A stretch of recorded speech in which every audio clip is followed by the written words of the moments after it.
Olá, tudo bem? Meu nome é Matheus e hoje eu trago um vídeo um tanto quanto peculiar.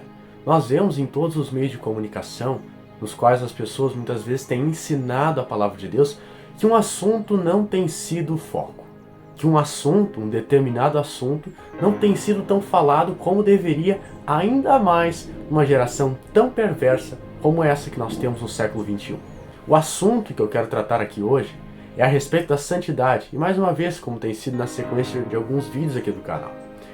Você pode perceber, e com certeza já ouviu, muitos dos ensinamentos de Cristo, e todos eles são válidos, importantes e ensinados pela autoridade máxima que é Deus, o Senhor dos Exércitos.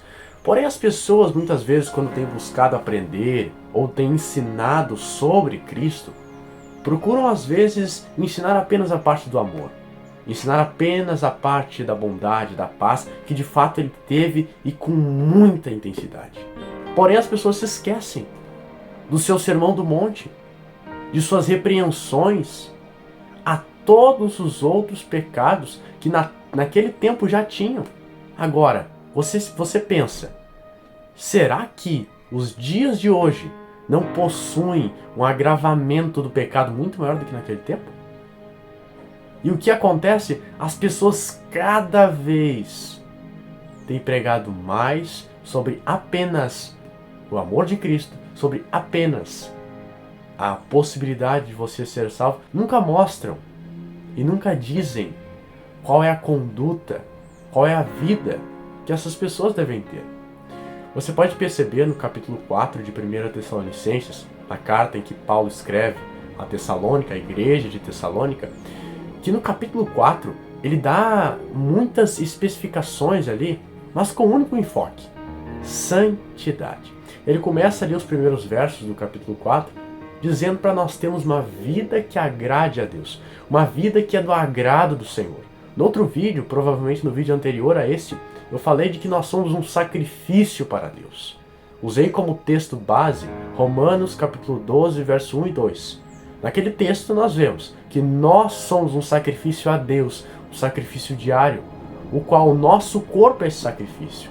E como deve ser esse sacrifício? Deus disse, deve ser um sacrifício agradável, vivo, santo, do tipo que Deus considera bom, do tipo que Deus quer.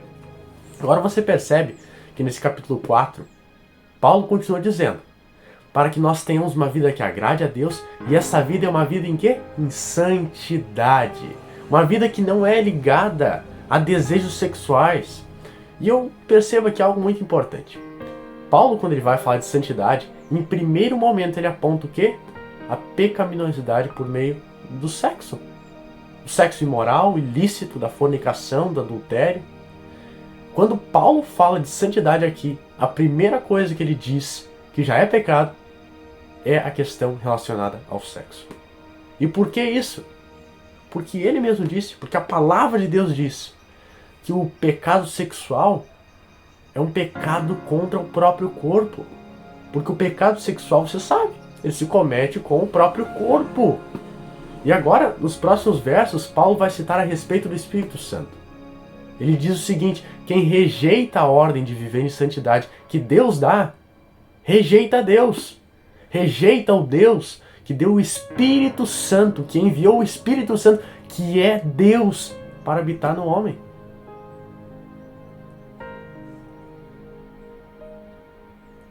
E aí você percebe então que o pecado contra o próprio corpo, ele é muito mais intenso, ele é muito mais agravante, ele é muito mais perigoso do que se pensa. Porque o homem ainda muitas vezes tem fugido dos ensinos da palavra de Deus. Aprende apenas metade. Aprende apenas aquilo que lhe interessa. A palavra de Deus tem que ser lida por completa. E o que nós precisamos entender é que é o seguinte. Noutros versos, Paulo diz, e de fato somos, porque Cristo disse também. E toda a palavra de fato é instruída, é inspirada por Deus. O que acontece? Nós somos o santuário do Espírito Santo de Deus. Cristo disse, agora eu estou com vocês, mas eu subirei para o céu e enviarei aquele, o Espírito Santo, que vai habitar em vocês. Cristo disse o seguinte: eu estou entre vocês, para os seus discípulos.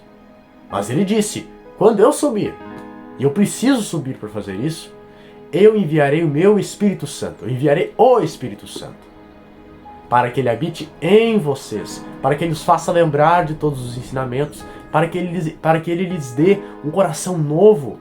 Remova o coração de pedra e põe em vocês um coração de carne, para que coloque na sua mente as leis de Deus, os mandamentos, os ensinamentos, a conduta que Deus quer que tenhamos. E é incrível também que em Hebreus, o escritor de Hebreus fala de algo muito interessante. Ele cita várias vezes uma passagem no Antigo Testamento que diz o seguinte: não endureçam o coração quando ouvirem a voz do Espírito. A palavra de Deus diz que Deus, por meio de Jesus Cristo, pôs em nós um novo coração. Por meio do Espírito Santo, pôs em nós um novo coração. E Ele pôs em nossa mente os seus mandamentos, as suas ordenanças. E sabe o que isso significa?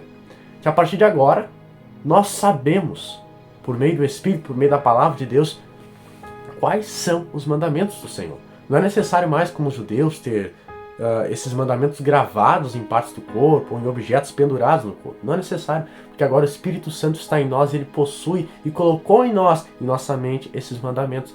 Porém, o que Paulo está dizendo, provavelmente, por ser o escritor de Hebreus, provavelmente sendo ele, é que nós não devemos endurecer nosso coração quando o Espírito Santo der o seu chamado, quando ele fizer o seu chamado, quando ele anunciar o seu chamado, de viver em santidade, de não pecar nisso, de não pecar naquilo. Nós não devemos endurecer nosso coração quando o Espírito Santo nos anunciar aquilo que é certo e aquilo que é errado. Devemos estar atentos ao Espírito Santo que habita em nós, em todos aqueles que creram, que receberam Cristo em sua vida, para que assim nós não venhamos a pecar, mas tenhamos uma vida correta, uma conduta correta, uma vida que agrada a Deus, como diz Paulo. Eu finalizo esse vídeo aqui dizendo a você: Deus te chamou para uma vida santa, para ter uma vida correta diante dele, uma vida irrepreensível, uma vida que, quando os homens quiserem acusar você, vão ter que mentir, vão ter que falar falácias, vão ter que anunciar boatos e não verdades, porque você terá uma vida de santidade diante de Deus, uma conduta de santidade. Lembra que fala em Hebreus 11? Sem santidade, ninguém verá a Deus. É necessário que nós estejamos prontos para a volta de Cristo. E eu afirmo com convicção: aqueles que não seguem estas regras, porque a palavra de Deus diz, são regras que Deus nos concede, para que nós não viremos escravos do pecado. Você acha que pecado é brincadeira? Você acha que pode pecar um pouquinho? Vou pecar só um pouquinho. Vou fazer isso aqui só um pouquinho. Eu não vou virar escravo disso? Você acha? Você está subestimando o poder da sua carne? O poder da sua carne que é contrário ao Espírito, digo eu? Não subestime. Não brinque com essas coisas. Obedeça a Deus. Mantenha-se firme ao Senhor. Seja escravo de Cristo, mas não do pecado. Seja escravo do Senhor, não do pecado.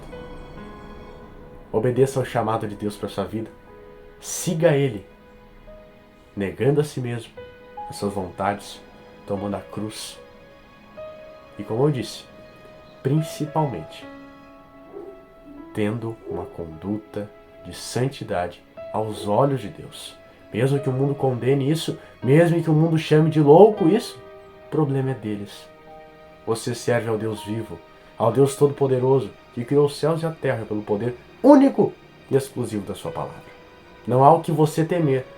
Se Deus nos criou e o poder dele não pode ser mensurado, o que podem fazer a mim e a todos que servem ao Senhor, você, os simples mortais? O que um homem pode fazer comparado ao poder de Deus?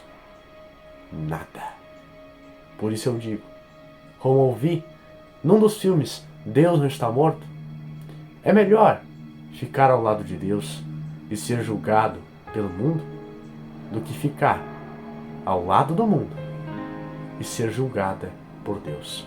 Porque Deus, Ele não vai julgar com favoritismo. Ele é um Deus justo, amoroso, mas justo.